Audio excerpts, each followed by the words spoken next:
नम्रता टेलिभिजनको शैक्षिक कार्यक्रम द नेक्स्ट स्टेपमा स्वागत छ। म नम्रता बानिया छु। आज हामीसँग शिक्षा, विज्ञान तथा प्रविधि मन्त्री गिरिराज मणि पोखरेल हुनुहुन्छ। आउनुहोस् उहाँलाई स्वागत गरौँ। नमस्कार, स्वागत छ कार्यक्रममा। हस्, धन्यवाद। अब यो कोरोना भाइरसको जोखिम बढेसँगै हाम्रो शैक्षिक क्षेत्रमा यसले थप चुनौती के कस्तो थपेको छ?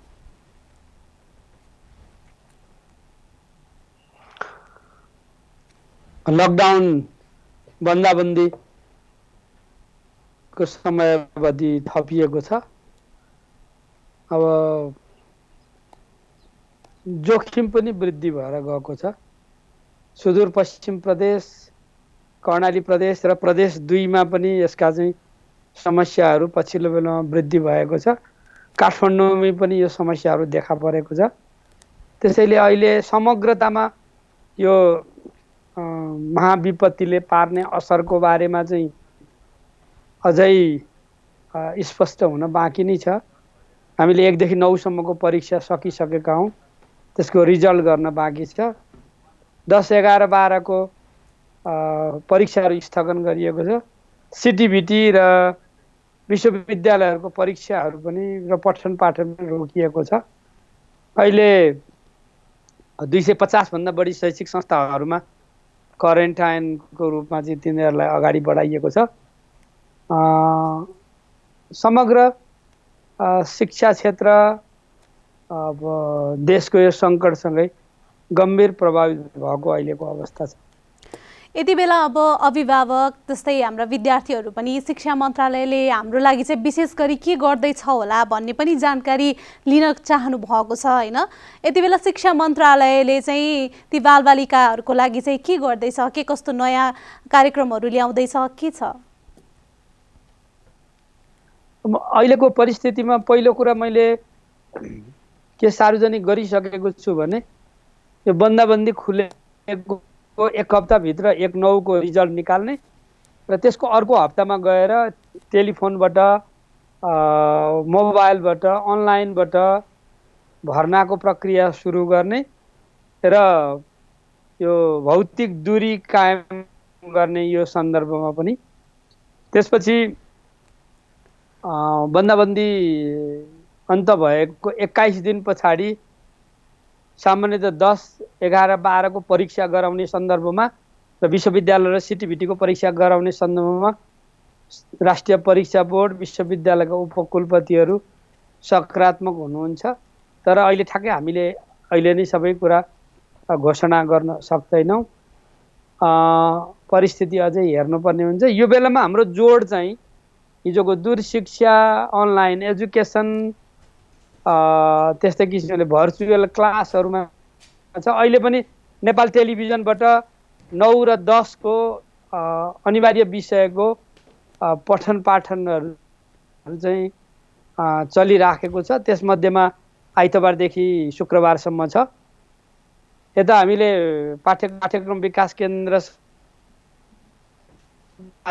8 सामग्रीहरू पनि हामीले अहिले संयोजन गरिराखेका छौँ र सरकारी, निजी, गैर सरकारी सबै क्षेत्रबाट 1-12 सम्म तयार गरिएका सामग्रीलाई चाहिँ अहिलेको हाम्रो शिक्षा मन्त्रालय अन्तर्गतको मानव स्रोत विकास केन्द्रले त्यसलाई एक ठाउँ ल्याउने यत्न गरेको छ र मेरो कोसिस चाहिँ मैले हाम्रो डिजी हुनुहुन्छ डाक्टर तुलसी थपलिया, उहाँलाई यो बन्दाबन्दीकै अवधिभित्रपट्टिबाट यो घरमा बसेर पनि सिक्न पाउने वातावरण बनाउनको लागि टोली पनि बनाएको छु। काम पनि हाम्रो भइराखेको छ। म आफैले पनि टेलिभिजन एसोसिएसनसँग, डिस होमसँग, उहाँहरूसँग पनि छलफलहरू गरेको छु र आज मात्रै हाम्रो सामाजिक विकास मन्त्रीहरूसँग साथै प्रदेशसँग छलफल भएको छ।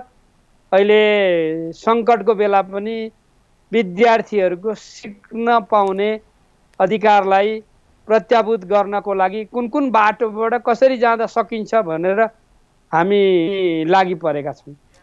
हजुर, अब जस्तै ई लर्निङको कुराहरू पनि हजुरले ल्याइसक्नु भयो हैन? सामुदायिक विद्यालयका विद्यार्थीहरूको लागि चाहिँ यो कतिको सहज होला ई लर्निङ?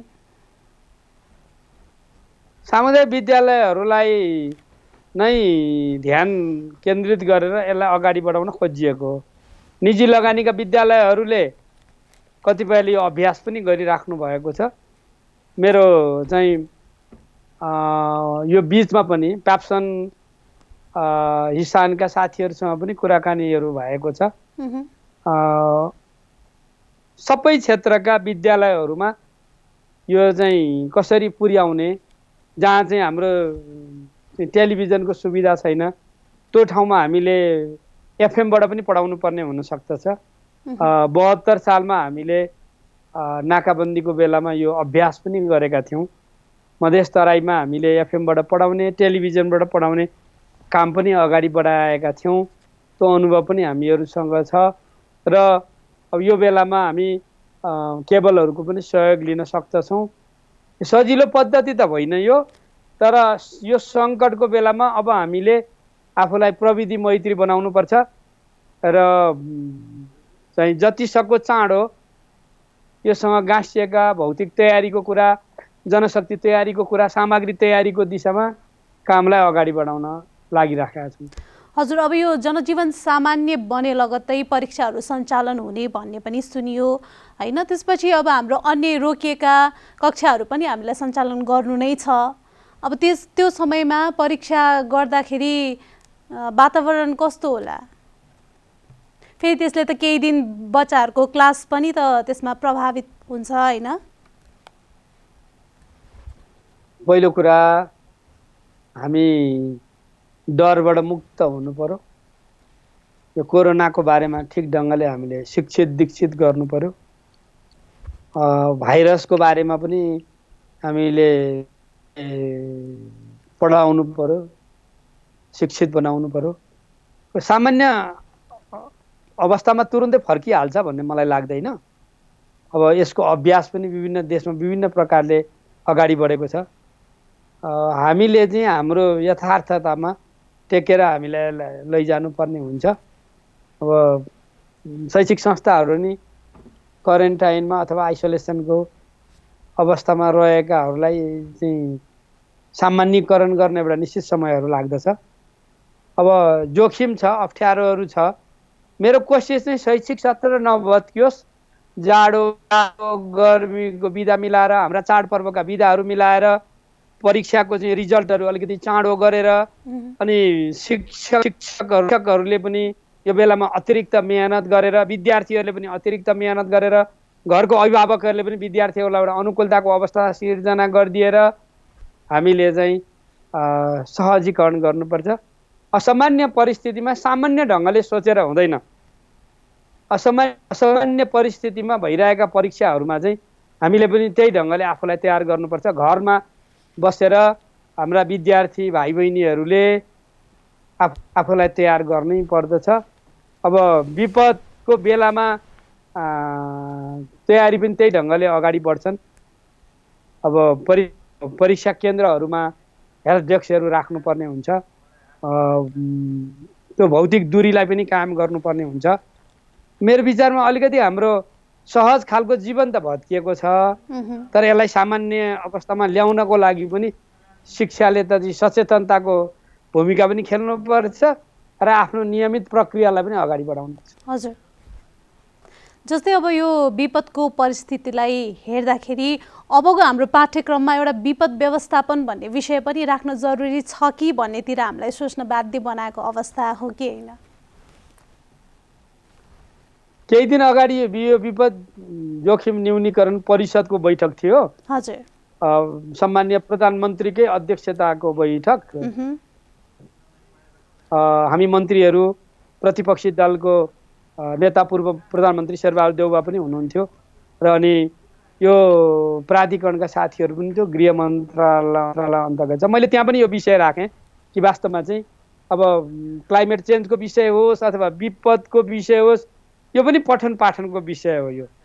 यो त विश्वविद्यालयहरूसँग पनि जोड्नुपर्ने हुन्छ। मैले अघि पनि तपाईँलाई चर्चा गरेँ, अहिलेकै कोरोना भाइरसकै बारेमा आयो, भाइरस के रहेछ भन्ने कुरा पनि हामीले बुझाउनु पर्यो। पहिले नै हामीले बुझाउन सकेको भए हुन्थ्यो। यद्यपि यो नयाँ भाइरस हो, यो यसको चाहिँ 7औं प्रजाति हो। यसका कतिपय कुरा अध्ययन र अनुसन्धान गर्न बाँकी छ। मैले त अहिले शिक्षा विज्ञान प्रविधि मन्त्रालयबाट पूर्व गणेश चकोतोमा एउटा समिति बनाएको छु र त्यसमा चाहिँ 6वटा थीमेटिक समूहहरू छन्। एउटाले चाहिँ अहिलेको अनलाइन एजुकेसन र विकल्पको बारेमा हेर्ने भनेर खुला विश्वविद्यालयको भिसी साहब हुनुहुन्छ, उहाँले संयोजन गरिराख्नु भएको छ। हाम्रा सबै शिक्षासँग सम्बन्धित सरकारी गैर सरकारी क्षेत्रको त्यसमा प्रतिनिधित्व छ।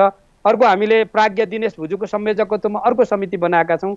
यो विपदले पैदा गरेको बेलामा जनचेतना कसरी फैलाउने र यसको चाहिँ लिट्रेसीको कामलाई कसरी अगाडि बढाउने, त्यस्तै किसिमले हामीले चिकित्सा शिक्षा आयोगको उपाध्यक्ष डाक्टर श्रीकृष्ण गिरीको संयोजकत्वमा अर्को समिति बनाएका छौँ, जसले प्राइभेट मेडिकल कलेजहरूलाई संयोजन गर्ने काम गर्छ भने यतापट्टि चाहिँ अहिले हामीसँग भएका ल्याबहरू, हाम्रा चाहिँ विभिन्न चाहिँ टेस्ट गर्नुपर्ने चाहिँ साधनहरूको बारेमा त्यसले हेर्छ। त्यस्तै नास्टको भिसीको संयोजकत्वमा वैज्ञानिक अनुसन्धानको क्षेत्रमा साइन्टिफिक रिसर्चलाई हेरिराखेको छ भनेदेखि प्रोफेसर डाक्टर रमेश मास्केको संयोजकत्वमा यो सङ्कटको बेलामा हामी टेक्नोलोजीको क्षेत्रबाट के योगदान गर्न सक्दछौँ भन्ने विषयमा हेरिराखेको छ। र अर्को एउटा हाम्रो विज्ञान सचिव सञ्जय शर्माकै संयोजकत्वमा नीतिमा केमा परिवर्तन लिएर आउनु पर्यो यो सङ्कटले भनेर हामी आफै पनि यसभित्रपट्टि कामहरू गरिराखेका छौँ। हजुर, अब यो बदलिदो जुन यो परिस्थिति छ त्यसले अब हाम्रो विद्यार्थीहरूलाई हामीले जुन मूल्याङ्कन गर्ने विधि थियो त्यसमा के परिवर्तन ल्याउला त भोलिका दिनहरूमा? अब विज्ञहरूले विभिन्न ढङ्गले कुराहरू उठाउनु भएको छ, म ती सबै विचारहरूलाई सम्मान गर्छु। अब सङ्कट कस्तो हुन्छ त्यो कुरालाई पनि हेर्छौँ, कति लम्बिन्छ कति छोटिन्छ।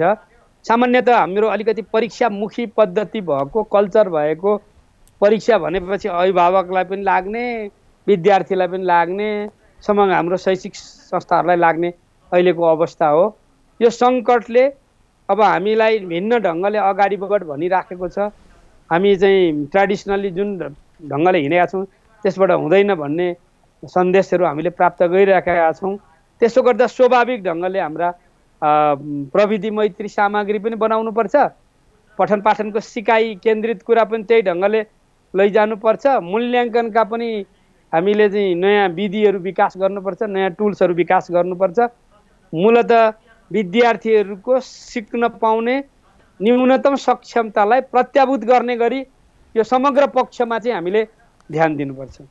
हजुर, अहिले अब प्याप्सन एन्ड प्याप्सन लगायतका संस्थाहरूले चाहिँ साउनमै पनि शैक्षिक सत्र सुरु गर्दा पनि प्रभाव नपर्ने भनिराख्नु भएको छ होइन? त्यसको लागि अब हामीले सार्वजनिक विधाहरू पनि कटौती गर्नुपर्ने हुन्छ, त्यो कतिको सम्भव देख्नु भएको छ? मैले अघि नै यसबारेमा चर्चा गरिसकेको छु कि वास्तवमा चाहिँ हामी जेठभित्रपट्टि हामीले साउनमै पनि हामीले परीक्षाको व्यवस्था गर्न सक्यौँ र दसैँ अगाडिसम्ममा हामीले रिजल्टहरू दिन सक्यौँ भनेदेखि पछाडिको समयलाई मिलाएर हामी शैक्षिक सत्र नभत्किने गरी जान सक्छौँ।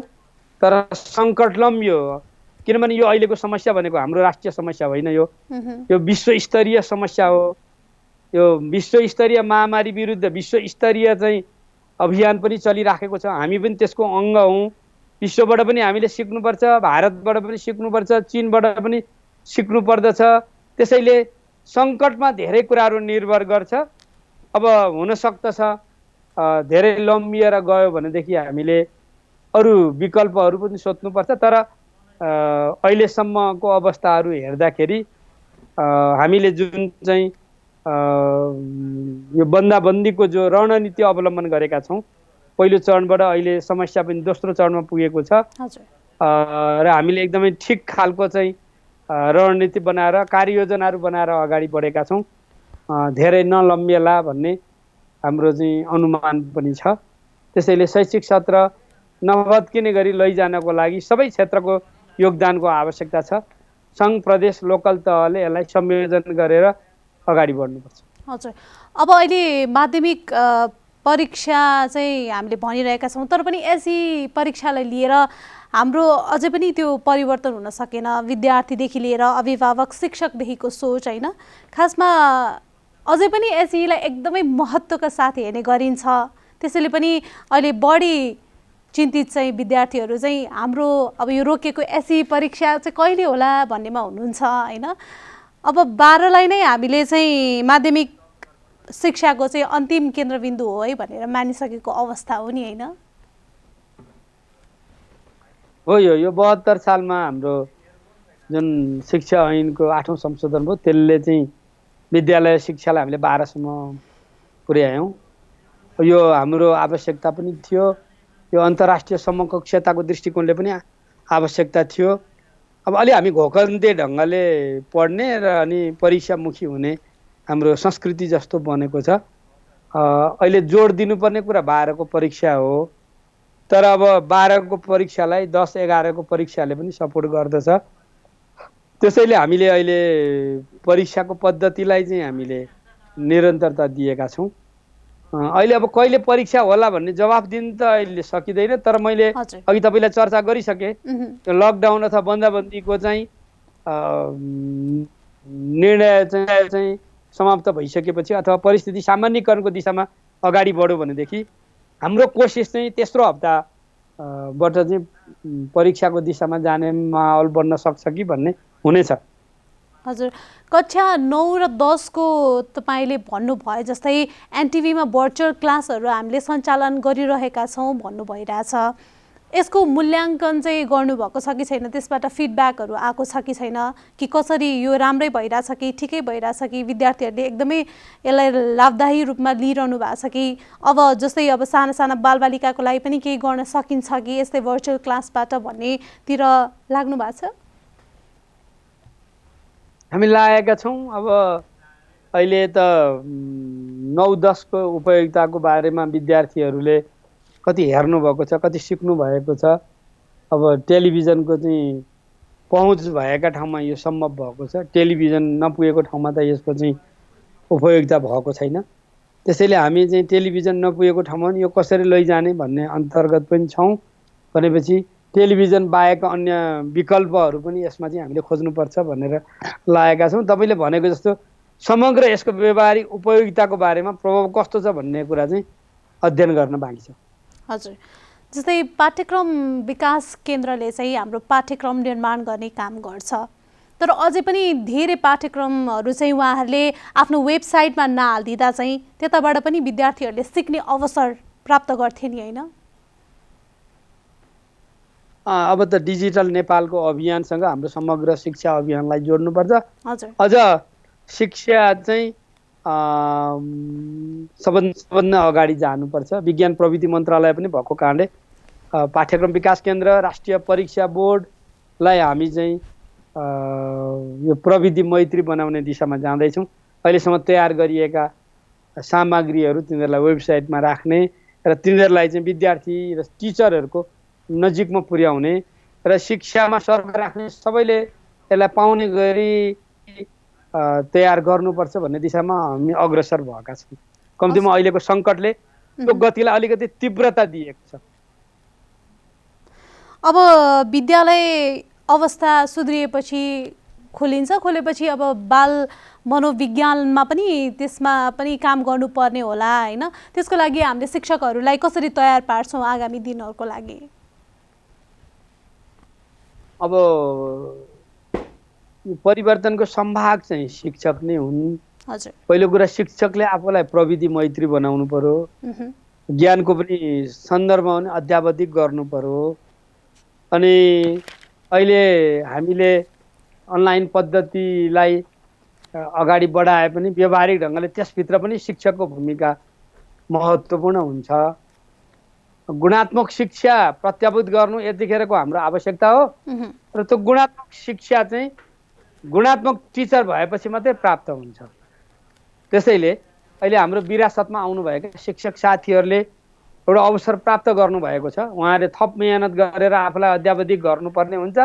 यो सँगसँगै चाहिँ यो आवश्यकतालाई परिपूर्ति गर्ने ढङ्गले नयाँ ढङ्गले विषयगत शिक्षकहरू पनि थप्दै जानुपर्ने, नयाँ जनशक्तिहरू तयार गर्दै लिएर जानुपर्ने आवश्यकता पनि उत्तिकै छ। हजुर, हाम्रो विषयगत शिक्षक अभावकै कारण हामीले स्वयंसेवक शिक्षकहरू अनलाइन मार्फत त्यो खुला गरेका थियौँ होइन।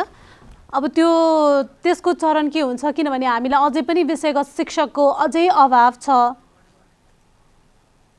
यसबारेमा अब अहिले हामी छलफलको प्रक्रियामा छौँ। हाम्रा राष्ट्रपति शैक्षिक सुधार कार्यक्रम, हाम्रो चाहिँ शिक्षण सिकाइ अनुदान, हाम्रो स्वयंसेवक परिचालन, यो